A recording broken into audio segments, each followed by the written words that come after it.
आज आम्ही आदरणीय राणे साहेबांसमवेत डीसीएम साहेबांची भेट घेतली। मालेगाव शहर याच्यातली वाढती गुन्हेगारी, वाढते अवैध धंदे याच्यामुळे मालेगावचे जे डेव्हलपमेंट व्हायला पाहिजे त्या पद्धतीने होत नाही। पोलीस फोर्स कमी असल्यामुळे गुन्हेगारी प्रवृत्तीच्या लोकांच्या मोठ्या प्रमाणात हालचाली वाढलेल्या आहेत आणि म्हणून स्वतंत्र पोलीस आयुक्तालय असावं या मागणीसाठी आम्ही गेलेलो होतो।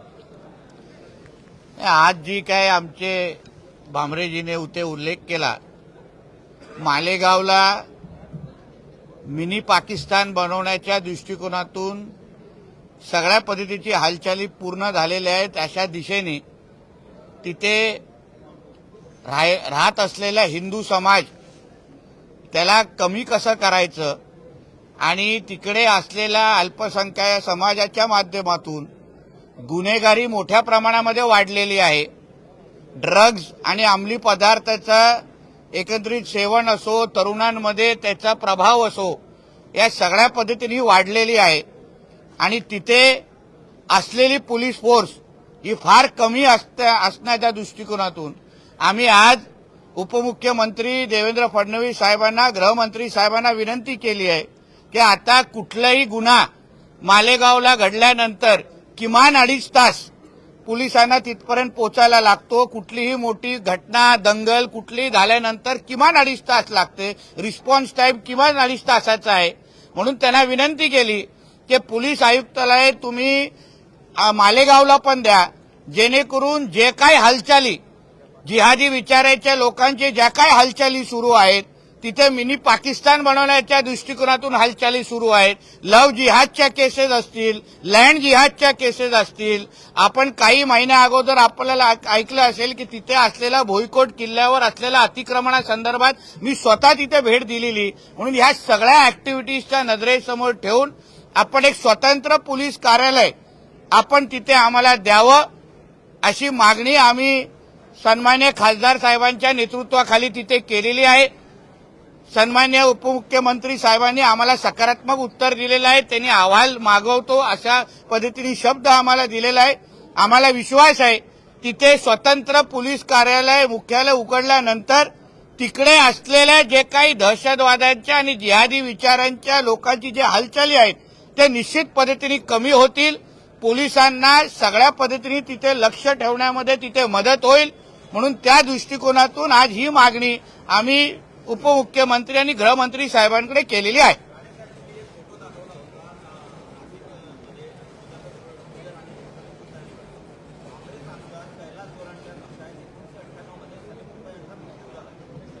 काँग्रेस आमदारनी जो काही दावा केला हा त्याला कसं माहिती, म्हणून मी संबंधित एसआयटी आणि चौकशी अधिकाऱ्यांना सांगेन संबंधित काँग्रेस आमदारांना अटक करा लागले तर आणि त्यांची चौकशी करा।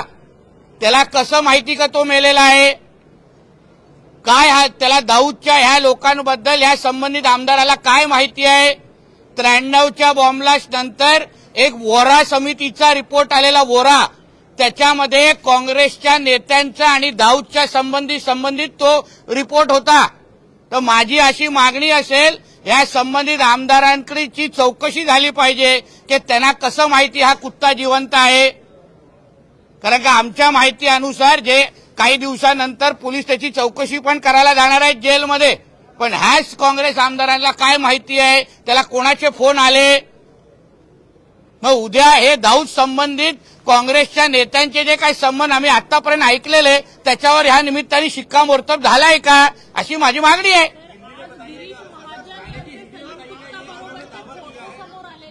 काय असे कुठलेही फोटो आलेले नाहीत। तुम्ही फोटो पाहिलाय का?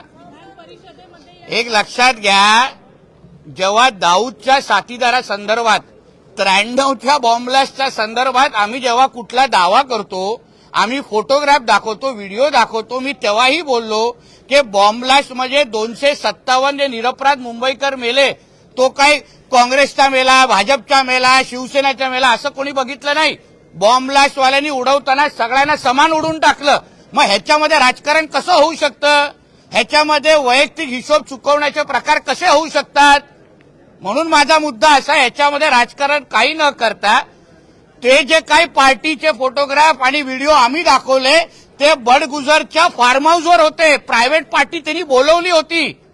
कोणाचा असा सार्वजनिक उत्सव नव्हता. माझ्या घरात मी अगर पार्टी करण्याचं ठरवलं तर मी आमंत्रण कोणाला द्यायचं हे मी ठरवणार. तसं बडगुजरनी त्या संबंधित लोकांना स्वतः आमंत्रण केलेलं दिलेलं, तर तो प्रकारच वेगळे आहे. मग कसं होऊ शकतं? म्हणजे काँग्रेस का हात हे दहशतवाद्यांचे साथ की काँग्रेस हा दाऊद इब्राहिम हा त्यांचा जावई आहे हे परत एकदा सिद्ध होतंय ना. मग ह्या संबंधित आमदारांनी हेही सांगावं की तो दाऊद मेलाय काय जिवंत आहे. आता हे त्यांच्या घरातले घरगडीत सारखे झालेत हे काँग्रेसचे नेते. मग सांगावं ना की विष प्रयोग झालाय, तो जिवंत आहे का मेलाय हे पण त्या आमदारांनी सांगून टाकावं. आता कोण कोण एरंडेल काय अच्छा तो आमदाराचं नाव मला गोरंट्याल यांनी असं सुद्धा म्हटलेलं आहे 1998 ला त्यांचा हत्या करण्यात आली आणि त्यांच्या 3 बायका होत्या. जे काही ताडा लावण्यात आला त्यांची जी काही प्रॉपर्टी जप्त करण्यात आली त्यानंतर ते ताडाने त्यांची अशा एका दहशतवाद्या बाबतीमध्ये ह्यांना एवढी अंतर्गत माहिती कशी आहे ह्या बाबतीची खरं म्हटलं तर चौकशी झाली पाहिजे. त्यांनी सभागृहामध्ये हा विषय घ्यायचा आमच्या समोर, इथे येऊन पत्रकारांसमोर घ्यायचा नाही. आणि आतमध्ये आल्यानंतर ना मैदानात आल्यानंतर विचारू त्यांना तुमच्याकडे काय माहिती आहे ना, तरच त्यांना अटक केली पाहिजे. कशी माहिती त्यांच्याकडे दहशतवाद्यांची एवढी? दाऊदच्या घरात काय चहा पाजण्यासाठी असतात का हे लोक? मग सांगायला पाहिजे ना आम्हाला. दाऊद का एवढा लाडका झालाय का हे लोकांचा? हेच तर त्या वोरा समितीच्या रिपोर्टमध्ये आलेलं आहे की काँग्रेसच्या नेत्यांचे आणि दाऊदचे काय संबंध होते हे त्या वोरा समितीच्या रिपोर्टमध्ये आलंय. हेच आता शिक्कामोर्तब झालेलं आहे. तुझ्या कानात जे विचारला तो प्रश्न विचार लगेच. तू विचार ना डायरेक्ट, याला कशाला कानात सांगतो बाबा? मला दिसतंय. कालचा जो मोर्चा होता हा वसुलीसाठी मोर्चा होता. वसुली झाली मग आता उद्धव ठाकरेचं दिल्लीचं प्रायव्हेट फ्लाईट कसं उडणार? असे मोर्चे काढले नाहीत तर खाण्यापिण्याचे वांदे होतील. कसं बोलतो तुम्ही? गाडीचं पेट्रोल कोण भरणार? गाडीचे हप्ते कोण भरणार? मुलाला स्वेटर कोण घालणार? आता 31 डिसेंबर येत आहे, पार्टीचे पैसे लागतात. काय बोलता तुम्ही? एवढा खर्च काढायचा असतो ही शपथ.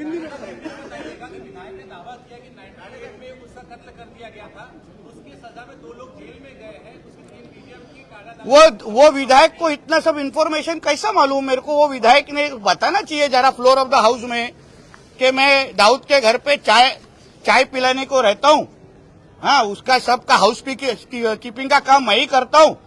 क्योंकि यही तो वोरा समिति के रिपोर्ट में आया था कि दाऊद के और कांग्रेस के नेताजनों में जो संबंध थे इसके बारे में तो वोरा समिति का रिपोर्ट आया था. और वो जब रिपोर्ट आपने अगर ओपन किया यही तो सब लिखा था. इसलिए तो कांग्रेस के विधायक ने बताना चाहिए कि उनको इतना सारा इन्फॉर्मेशन कैसा है. उसके बाद हम लोग हाउस में उनको जवाब देंगे. हाँ, जरूर खतरे में है. इसलिए तो मालेगांव में हम लोग उधर पुलिस मुख्यालय मांग रहे, क्योंकि वहां मिनी पाकिस्तान बनाने की कोशिश हो रही है, जो हमारे खासदार साहब ने आज हमारे उप मुख्यमंत्री के सामने मांग की है. राज्य में भी आपकी सरकार है और केंद्र में भी आपकी सरकार होने के बावजूद आप हिंदू खतरे में है, इसलिए बचाने के लिए हम लोग मैदान में. ये महाविकास आघाड़ी का सरकार नहीं है, ये महायुति का सरकार है, हिंदुत्ववादी विचार का सरकार है. इसलिए हम लोग हक से मांग रहे और हक से उनको प्रोटेक्ट करने के लिए हम लोग मैदान में उतरे. चला दूसरा. राणे जी, आप कांग्रेस पे जैसा आरोप लगा रहे हैं फोटो का ये वो सब, वैसे ही भाजपा का कार्यकारिणी सदस्य मीरा रोड का फिरोज चमड़ा जो कि इस संबंध में आज भी जेल में है. अभी मेरे को मालूम नहीं. आप चमड़ा बिमड़ा उधर तक जाएंगे, हम कैसे मालूम करेगा? कुछ होएगा तो चमड़ा बिमड़ा के बारे में बोलो, अपन बात करते. ठीक है ना?